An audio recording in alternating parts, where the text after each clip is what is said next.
ఎంత ముద్దొస్తోందో పాప. మీరు గమనించారో లేదో, పాపలో మీ పోలికలు కొట్టొచ్చినట్టు కనిపిస్తున్నాయి.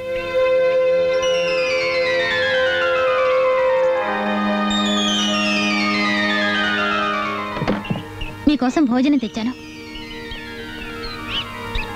ఎందుకండి ఎప్పుడు ఇలా తాగుతుంటారు? మీ కళాకారులకి ఇదో శాపమా? కళాభిమానులకి ఇది వరం ఎందుకు అనుకోకూడదు? పెలుగుతూ కరిగే కొవ్వొత్తిని చూసి జాలి పడాలో ఆనందించాలో తెలియని పరిస్థితి. అదేదో త్వరగా ముగించండి, భోంచెద్దురు గాని. అసలు నేను మీకేమవుతానని, నా గురించి మీరెంత ఆలోచిస్తూ ఉంటారు? నేను మీకేమవుతానని నా స్వవిషయాల్లో జోక్యం కలిగించుకోవద్దు, గెట్ అవుట్ అనకుండా నాతో సాధారణంగా మాట్లాడుతుంటారు. ఎంత పెద్దవాడైనా మీలాంటి పంతులం ముందు పసివాడైపోతాడు. నేను కాసేపు తింటాను, ప్రామిస్. ఒక్క మెతుకు మిగిల్చకుండా తింటాను. మీరు తినకపోతే నా మీదొట్టు. ఆగండి ఆగండి.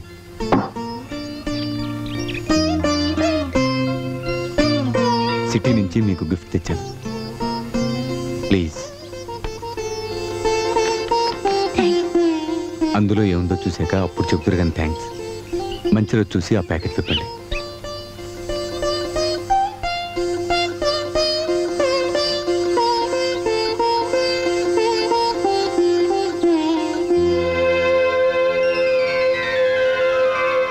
మీరు గమనించారో లేదో, పాపలో మీ పోలికలు కొట్టొచ్చినట్టు కనిపిస్తున్నాయి.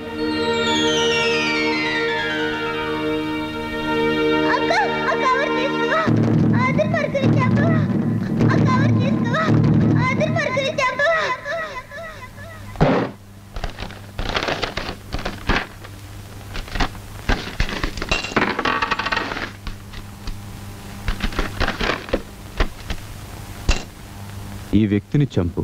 Ravindra, artist, plot number 7, Gandhinagar 2వ వీధి, విజయవాడ. మా ఇల్లు వైకుంఠపురం, మా కాపురం అనురాగ గోపురం. మా చిట్టి తల్లి పుట్టాక మాకు జగమంతా భూతల స్వర్గం.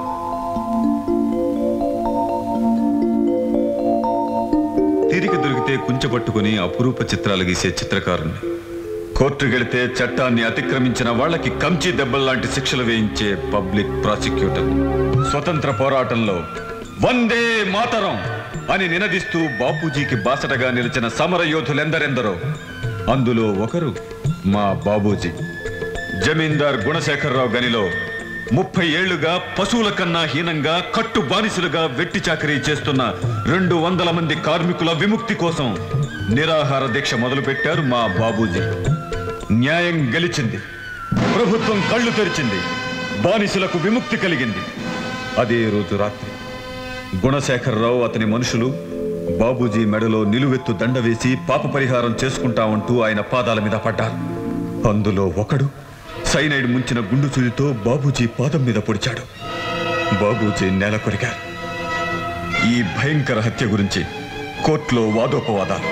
న్యాయం అమ్ముడుపోయింది, సత్యం వధించబడింది, ధర్మం చెరబట్టబడింది. ఓ పాలరాతి బంగళాన్ని పుట్టినరోజు కానుకగా స్వీకరించిన న్యాయమూర్తి బాబూజీది సహజ మరణమని, గుణశేఖరరావు అతని మనుషులు నిర్దోషులని తీర్పు చెప్పాడు. ధర్మద్రోహాన్ని సహించలేని నేను ఆ న్యాయమూర్తి అంతు చూడబోయాను. ఫలితం జీవితాంతం బార్ కౌన్సిల్ నుంచి బహిష్కారం, 1 ఏడాది కఠిన కారాగార వాసం. న్యాయస్థానంలో నిలువెత్తు గోతిలో పాతిపెట్టబడ్డ న్యాయాన్ని వెలికి తీయడానికి నా భార్య జ్యోతి నడుం కట్టింది.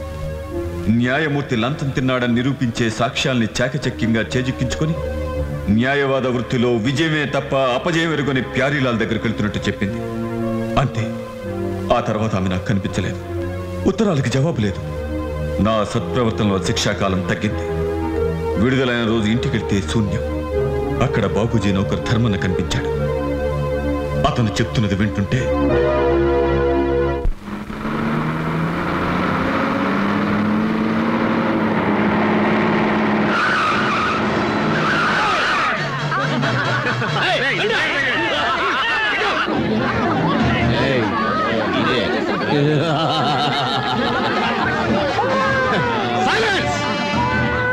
ఇది తప్ప. ఈ బస్సులో ఉన్న వాళ్ళందరూ కిందకి దిగిపోండి, లేదా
నెత్తురైంది, వంటి నెత్తురు మరుగుతున్న చమురైంది.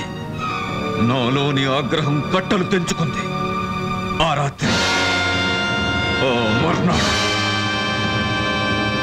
మూడో రోజు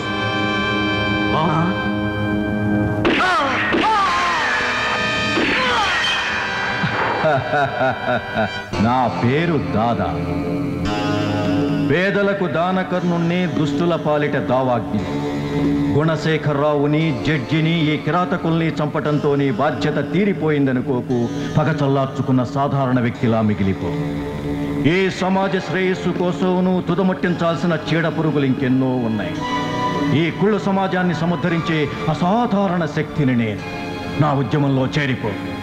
పురాణ కాలంలో రావణుడు ఒక్కడే గనుక ఓ రాముడితో సరిపోయింది. కంసుడొక్కడే గనుక ఓ కృష్ణుడితో సరిపోయింది. కానీ ఈ రోజున అడుగడుగున రావణులే, అడుగడుగున కంసులే, అంగుళానికి కీచకులే. వాళ్ళనంతం చేయటానికి నీలాంటి కల్కి అవసరం.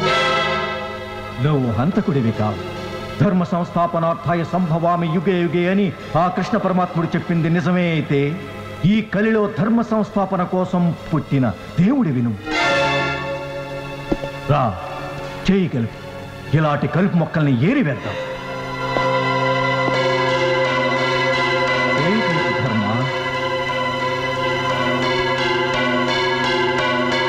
ధర్మ, అధర్మాన్ని అంతం చేయటానికి నడుంగడుతున్న నీకు ధర్మ అని నామకరణం చేస్తున్నాను.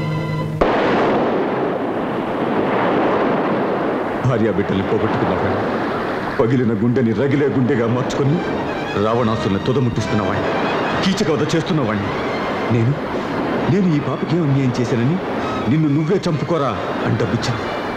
నా ప్రాణానికి ఎందుకు ఖరీదు కట్టింది?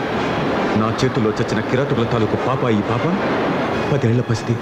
10 ఏళ్ల నాటి నా ఇంటి అడ్రస్ ఎలా తెచ్చుకోగలిగింది?